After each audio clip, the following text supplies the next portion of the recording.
mic. Yeah. All I need is one mic. Yeah.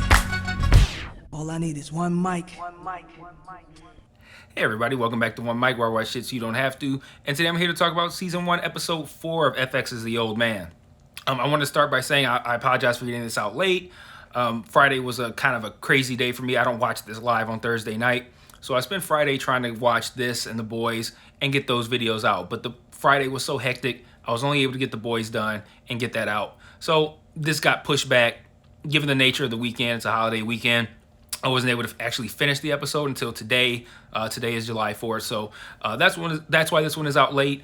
I don't anticipate any of the future episodes being out late. I believe there's 3 more episodes this season. I don't anticipate any of those being out late. Those should all be out on Friday, but that's the reason this one is out late. I also wanted to add before we start that this show has been renewed for a second season, which is kind of surprising to me. Not surprising because I don't think it deserves it, but surprising because this feels kind of like a one and done. This feels like just a limited series. This didn't strike me as a show that has legs that you can do multiple seasons with. I don't know how I feel about that, but one thing I do know is I need to start trusting these showrunners a little bit more and with their properties. And I think I did hear that they even had this planned out for multiple seasons. So it's not like a thing where it's like, okay, we got 6 episodes, 7 episodes. People seem to like it. Let's shoehorn in another season and force it just so we can capitalize. When I find out they have a plan the whole time, I feel better about it. But yeah, this is getting the second season, so we'll see how that goes. So with this episode, I want to talk about the handful of characters that we interact with in this episode, because there's not too many, not too much movement, I think, really in this plot, but we learn a lot this week. And I think we got an opportunity to showcase the acting performances of Amy Brenneman and Jeff Daniels, which we're always going to, we're always going to get that every week. But I think this week in particular, each of them got an opportunity to stand out, particularly Amy Brenneman. So I'm going to start with Zoe, because I thought the progression that we see with her in this episode was really interesting. You know, at the beginning of the episode, she's just left from her home. She's been kidnapped, I guess, in the traditional sense. I'm going to talk about this a little bit when I talk about Zoe's story, but the idea of being kidnapped, right? I'm pretty sure she could have not gone with him, in the sense of like, if she were to just say, I don't even care, don't make me come with you. He did that. He took her to protect her. So it's like, it's not like a thing where it has some sort of malice in it, or it's a means to extorting someone, or, a note to get however much money. It's a thing where it's like, okay, if you want to live, you need to come with me. Did she need to be in the trunk? Yeah, I mean, probably, because he probably didn't want her to be seen. But either way, at the beginning of this episode, we see him open the trunk, and it's a very long shot. We see him, we don't hear anything. We see him looking in the trunk, nothing's happening. He backs away really far to a tree, and eventually Zoe climbs out. And throughout the next few minutes, we see the signs of someone who is traumatized. She's shrank down a lot, very timid, moving away from him. She won't let him come close. She doesn't speak. She almost looks like she's like someone who's too cold, that's like shivering and holding themselves. That's kind of what she looks like. And I love how she played that idea of like, this is a guy who I was developing romantic feelings for. We were having dinner. He was making me eggs. And now all of a sudden, he's being attacked and someone's trying to kill him, and now I'm in the trunk of a car and I don't know who this guy is, where he's taking me, what he's doing. And she conveys that very well without a single spoken word, just through body language. And I thought that was really a really great job by her. But then conversely, at the end of the episode, we've seen her gain a little bit more agency. This is where I'm kind of weird at, right? Because I like the scene, but I don't know if I like what's behind it. And the idea of like, she comes off very vindictive toward him, right? She's treating him like somebody who is out to hurt her or harm her. And I think it's very clear that's not the case. But I think that's what we're meant to take away from this scene in this show, is that he has his perspective of how he's handling this situation and what he needs to do to protect her. And then she has her own perspective of what he's doing and what needs to happen for her. And I'm looking at the perspective of the protagonist. I'm like, okay, he's developed feelings for this woman. He wants to protect her, so he's taking her with him.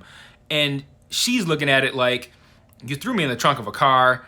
I don't know who you are. I don't know where we're going. I don't know if anybody's coming for me. I don't know if my life is in danger. All that kind of stuff. So, she decides that she wants to exert a little bit more control here, and I don't think this was. I like the scene. It's just the stuff that's behind it, right? So what I mean by that is the delivering of this message is great, but how wise is it to extort someone who, again, for the exact same reasons you were terrified at the beginning of the episode? This is still that same guy. You don't know who he is. You don't know what he's done. You don't know who's coming for him. You don't know anything about his past. You don't know what he's capable of. All of these things, he's just some CIA badass. Is this really the guy you want to extort for $500,000? No, half of everything he owns. And she was so proud, like this was a brilliant idea. Like he's a clearly some sort of assassin, but he doesn't know anything about divorces, so I'm gonna play that to my advantage. And now I've won. She delivered that whole thing like she won, and she very well may win. But from the perspective of someone outside of that situation who's watching that scene, knowing what I know about Chase and knowing what she knows about Chase, which is nothing. Being that cocky and sure of yourself in delivering this little extortion plan felt foolish to me. But again, the performance was great. And I love the fact that, again, we get to see her transition from where she started at the beginning to someone who's like, okay, I'm going to take charge of my own destiny here at the end. So I think it's up for debate whether or not her, I don't want to call it aggression because she wasn't aggressive, but like her vindictive kind of demeanor toward him, if that's warranted, and then if this is wise. And I think ultimately it's going to play out fine because that's the way the show, I'm assuming, is meant to be. But in general, I don't know if that's the most believable path to take if you're in that position. If it was you or me in that position and we're Zoe and we are experiencing the same thing in all these same circumstances, do you think it's wise to try to extort somebody who is this high of a level of like a CIA agent / killer / fix-it guy? I wouldn't think that I'd be in a position to be like, well, he doesn't know anything about divorce, so got him. Like, I don't know. Chase heads to LA. He takes up this name, Henry Dixon. He's the head of this, what I'm assuming is some sort of like investment firm. She being Zoe, is going to be Marsha Dixon. And he gives her a whole thing, the documents and whatnot, tells her to learn the signature, all that good stuff. And then he goes to meet with this guy named Zach, who I assume works at this firm, and tells me he wants to do this deal with this guy Pavlovich. And we didn't know at the time, but early in the episode, Chase had mentioned that he knew somebody who would potentially have a grudge with Hamzat. So he was like, okay, if I can, talk to this guy, maybe we can essentially kind of like team up against Hamzat. And then we come to find out that this Pavlovich guy who Chase wants to make this deal with is a guy who we see in a flashback who Chase himself kidnaps from a Russian camp as a form of revenge for a bunch of stuff that Hamzat's wife and a couple of other guys saw. But I guess someone also took a shot at Hamzat's wife, like a literal shot, like a gunshot at someone's wife. So this was kind of like a retaliation. He's like, I heard this, there was a situation where some folks came in our camp and took a guy out. We didn't hear anything. We don't know where this guy is at. All we saw was like fingernails, scratches on the ground. And he's like, I can do that for you. And my immediate thought was, how can you do it if you just said nobody knows how it was done? But neither here nor there. I think what he really meant is I can bring you a guy. And that's what he does. And we end up finding out that it's Pavlovich. So Pavlovich is going to have this beef with Hamzat. We know that. But does he know that Chase was behind him being kidnapped in the first place?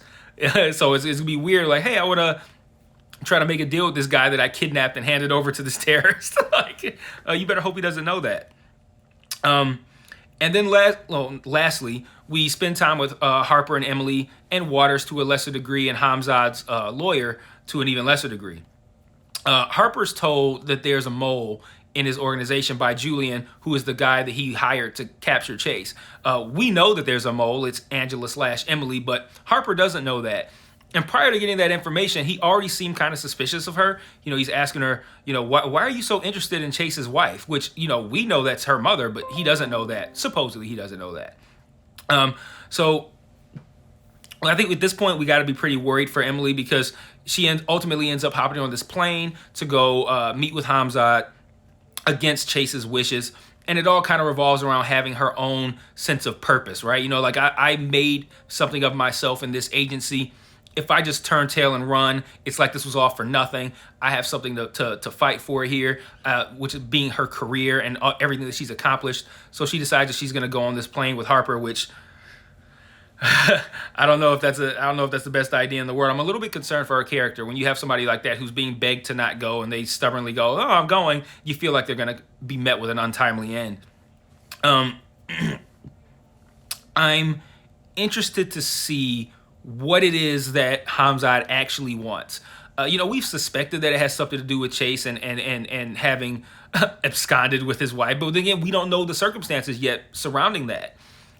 Maybe he doesn't know the circumstances yet surrounding that. So this is going to be an interesting conversation whenever it happens. I'm looking forward to that. I'm looking forward to seeing how Chase is going to handle Zoe now that she seems to have some sort of leverage over him. I'm curious to see how Zoe is going to handle herself now that she seems to have some sort of leverage over him.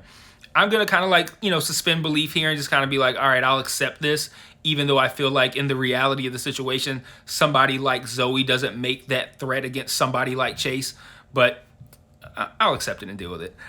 So one thought here before I wrap up, because like I said, there wasn't too much to discuss here. We just kind of laid out this foundation where I think the rest of the show is going to end with, Chase making this move with this Pavlovich guy to try to get after Hamzat. We know Emily is now on a plane and she has every intention of trying to go after Hamzat as well. And then is it just going to be like Chase protecting Zoe for the rest of the season? Or is Zoe going to find a way to actually become her own kind of, maybe not an assassin, but, like her own person, like a true partnership as opposed to somebody who's being reluctantly dragged along because they're scared of, because they're threatening to send a divorce letter to the board of his company. One thing I liked is the Julian guy. Again, he's the guy who was hired to capture/kill Chase. How this guy works at a hospice. It's like, I said last week, it was interesting, like, this is a guy who does these contract kills, but he's, on the phone with his grandmother. He's helping a woman get her stuff on the bus. And then we find out, like, we see women hugging him in sadness as one of their loved ones passes away, and he works at the hospice. And all the while, he has this night job of, like, killing people.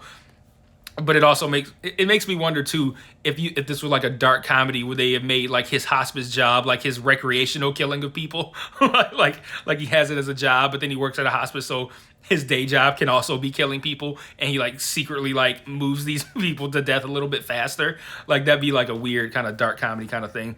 I'm a psychopath. I don't know why I said that, but that still would have been interesting. I suspected that they might go there, but I think it's very clear they're trying to show this guy as someone who in his everyday life is a good guy who is just willing to take money to do terrible things. So 3 more episodes left. I'll be back hopefully on time next week on Friday to talk about episode 5. Yes, episode 5. Until next week, peace.